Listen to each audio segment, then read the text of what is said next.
नमस्ते दोस्तों, मैं कवि विवेक जगताप आप सभी को प्रणाम निवेदित करता हूँ। आज मैं आपके समक्ष मौत के ऊपर अपनी कविता लेकर उपस्थित हुआ हूँ। इस कविता का जन्म उस वक्त हुआ था जब मेरी आंखों के सामने मेरे पिताजी इस दुनिया से अलविदा हुए थे, रुखसत हुए थे। उस समय उनकी जो मन स्थिति थी, वो मन स्थिति मेरे जहन पर लंबे समय तक रही, आज भी है, और उसी के कारण इस कविता का जन्म हुआ है। इसके बाद और भी मेरे कुछ करीबियों ने इन्हीं परिस्थितियों में दम तोड़ा। मौत की इस प्रकार की परिस्थितियां, जिसमें पहली परिस्थिति जब अचानक मौत आती है और दूसरी परिस्थिति जब व्यक्ति किसी जानलेवा बीमारी से ग्रसित हो जाता है, उस चंद दिनों का ही मेहमान रहता है। लेकिन इतना समय होता है कि परिस्थितियों को, कुछ जिम्मेदारियों को निपटा ले, कुछ हद तक निपटा ले। इन दो परिस्थितियों पर मैंने अपनी एक कविता की रचना की है, जो आपके समक्ष प्रस्तुत कर रहा हूं।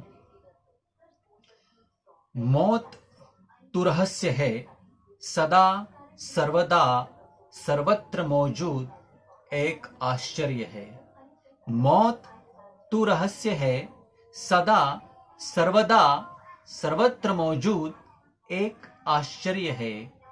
आहिस्ता आहिस्ता इंसान की ओर जब तू बढ़ती है, सांस थमती है, नब्ज घटती है, बेचैनी बढ़ती है।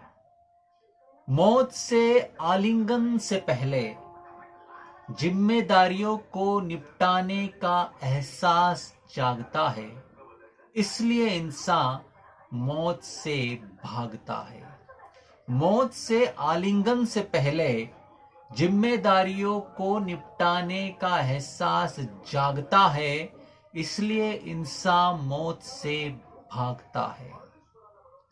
बेटी की शादी और बेटे के भविष्य का प्रश्न पल पल उसे सताता है। वह कोशिश करता है, कुछ हद तक कामयाब भी होता है। फिर एक दिन मौत का दामन थाम इस दुनिया से हमेशा हमेशा के लिए अलविदा हो जाता है।